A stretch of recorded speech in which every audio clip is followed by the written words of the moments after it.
Avec la guerre en Ukraine qui a éclaté ces derniers jours à la suite de l'invasion de la Russie, l'occasion est forcément trouvée pour vous parler de deux boxeurs ukrainiens très importants, les deux frères Klitschko, Vitali et Vladimir.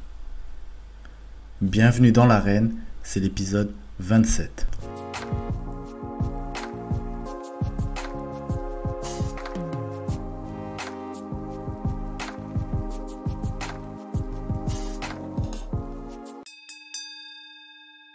C'est l'histoire de deux frères au destin hors norme. Au cours de ce que l'on appelle leur prime, entre 2004 et 2015, les Klitschko Brothers, comme ils étaient surnommés à l'époque, étaient tout simplement les champions du monde des poids lourds, et parmi les champions les plus titrés de l'histoire du noble art. En 2011, ils sont d'ailleurs entrés dans le livre des records du monde Guinness en tant que frères possédant le plus grand nombre de victoires au combat pour le titre mondial des poids lourds. Connus pour leur physique exceptionnellement grand, Vitali faisait à peu près 2,02 m. Ils ont chacun développé un style qui a utilisé leur puissance athlétique et leur portée de bras pour briser leurs adversaires. Alors Vitali, lui, il est né le 19 juillet 1971. Vladimir, lui, 25 mars 1976. Leur père était un général dans la force aérienne soviétique en Allemagne. Leur mère, elle, était enseignante. Alors que Vladimir a directement découvert la boxe, Vitali, l'aîné, s'est d'abord lancé dans le kickboxing. Après 3 ans, il intègre l'équipe nationale junior, il remporte 2 titres de champion du monde en amateur et 4 en professionnel. Son palmarès dans la discipline, c'est 34 victoires, dont 22 par KO et une seule défaite. Plutôt pas mal, hein. Et ensuite, Vitali, il va se lancer en boxe anglaise. Il va disputer à peu près 210 combats en amateur, 195 victoires pour 15 défaites, et il va remporter 3 titres de champion d'Ukraine. Et sa carrière va réellement décoller en 95, il va se faire connaître vraiment là, à partir de ce moment-là, lorsqu'il va gagner la médaille d'argent des championnats du monde de boxe, toujours amateur évidemment, et qui va briller aux Jeux mondiaux militaires. De son côté, son petit frère Vladimir, son petit, pas par la taille mais par l'âge évidemment, va disputer lui 140 combats amateurs. C'est un peu moins que son frère, et c'est tout aussi puissant. Et 134 victoires pour Vladimir, pour seulement 6 défaites. En 93, il va remporter les championnats d'Europe junior, il va terminer 2e l'année suivante des mondiaux, et en 95, il va gagner la médaille d'or des championnats militaires.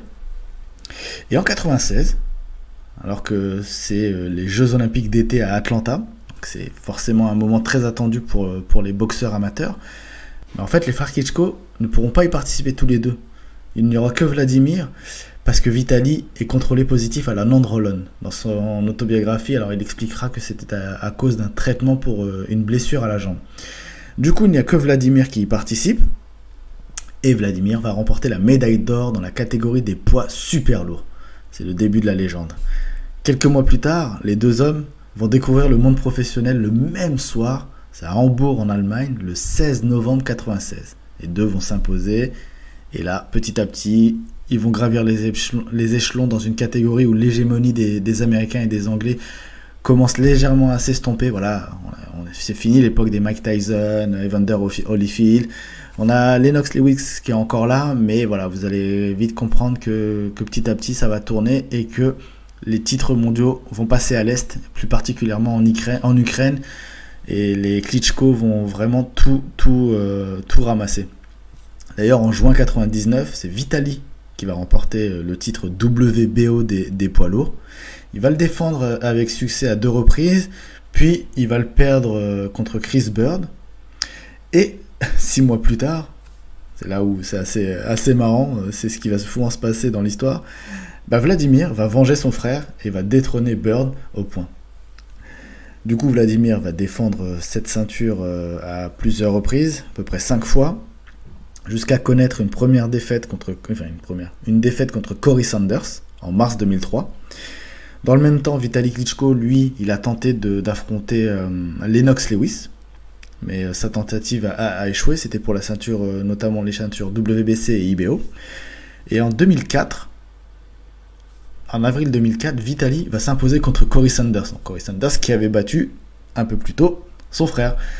Et du coup, il va remporter la ceinture WBC. Et cette ceinture WBC qui avait été laissée vacante par Lennox Lewis, qui prendra sa retraite à l'époque.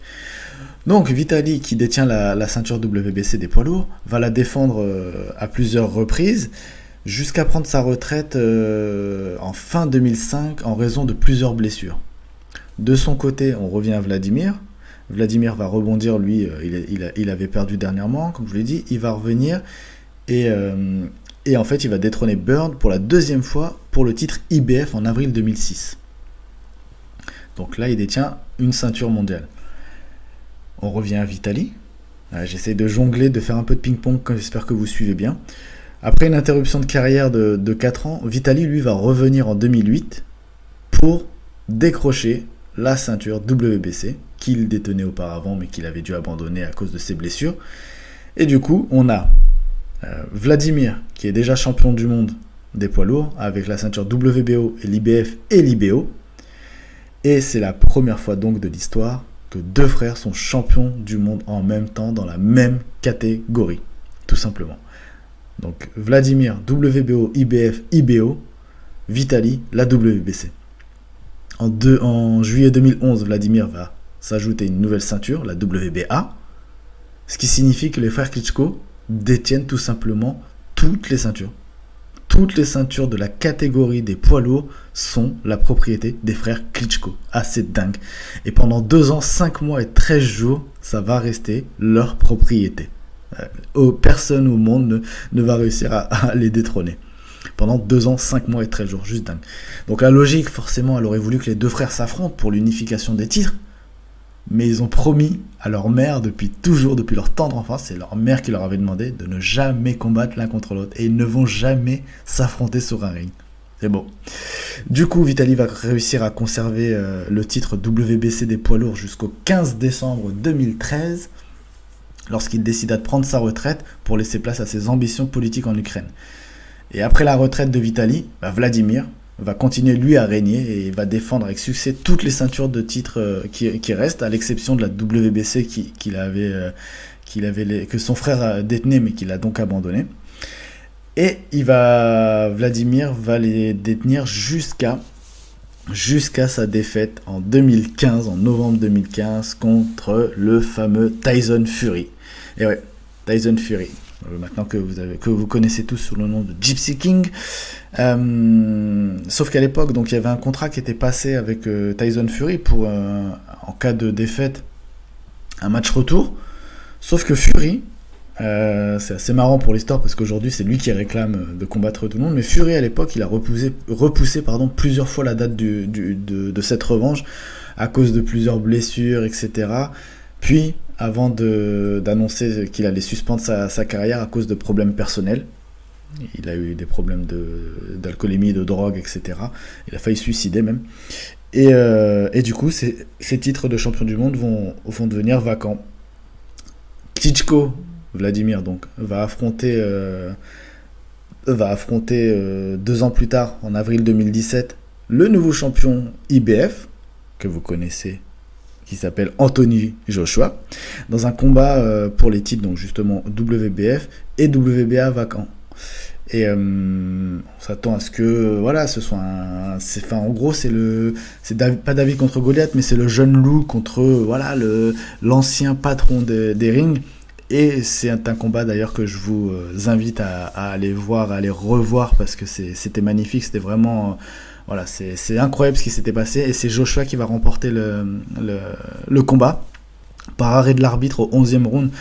Joshua, c'était vraiment exceptionnel ce qu'il avait fait contre Klitschko, parce que mettre Klitschko au sol comme ça vaut le détour, c'était beau. Il y avait vraiment une sorte de passation de pouvoir et c'était incroyable.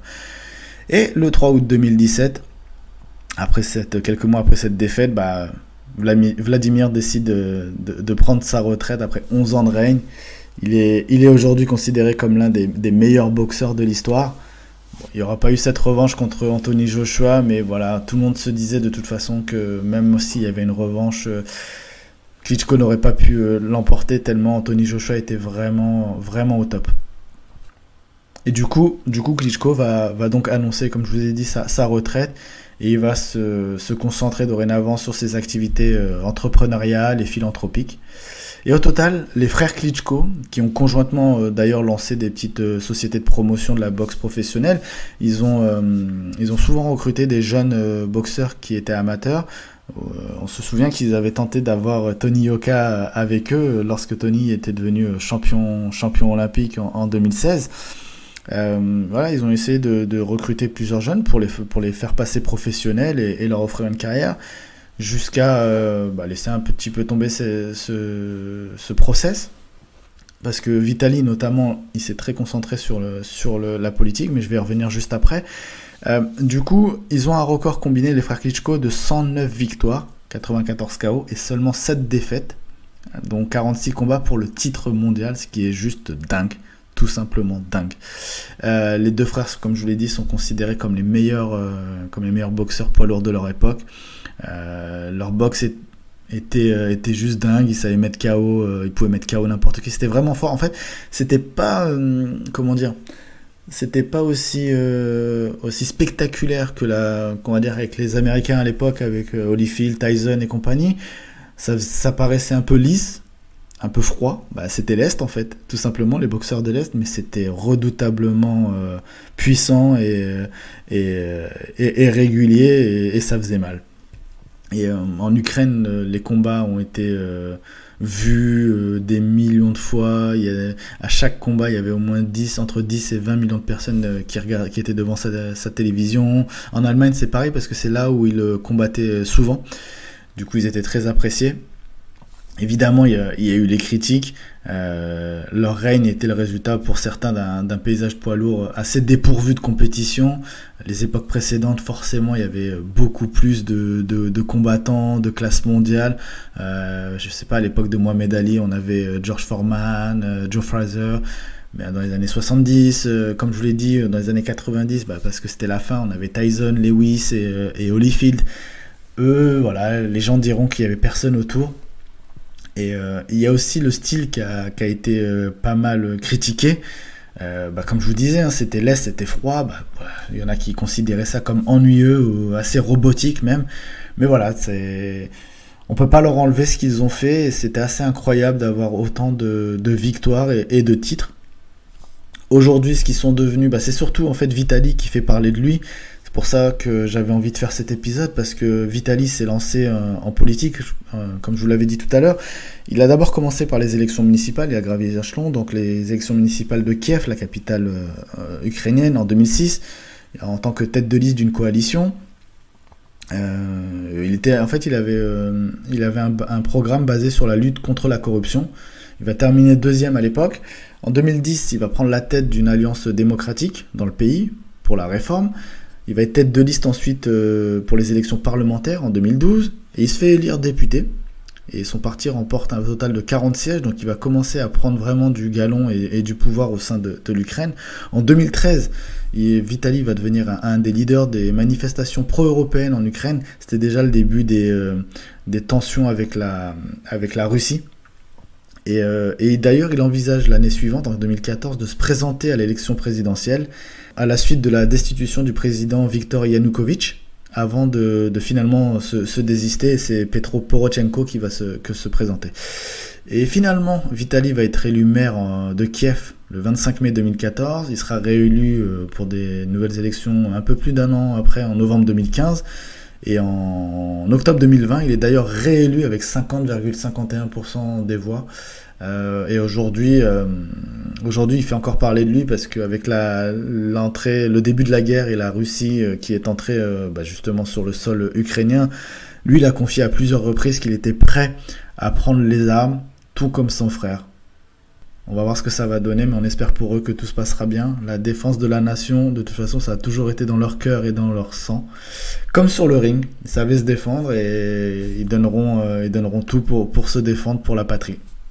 Voilà, j'espère que cet épisode autour des frères Klitschko et un peu d'actualité Russie-Ukraine vous aura plu. N'hésitez pas à le partager, Spotify, Deezer, Apple Podcast, Google, tout ça, enfin YouTube. Likez sur les réseaux sociaux, partagez, c'est important, ça fait plaisir. Mettez des étoiles, tout ça, tout ça. Et merci pour les messages également sur les réseaux sociaux, sur Twitter et compagnie, ça fait plaisir. Et je vous dis à très bientôt dans l'arène. Ciao.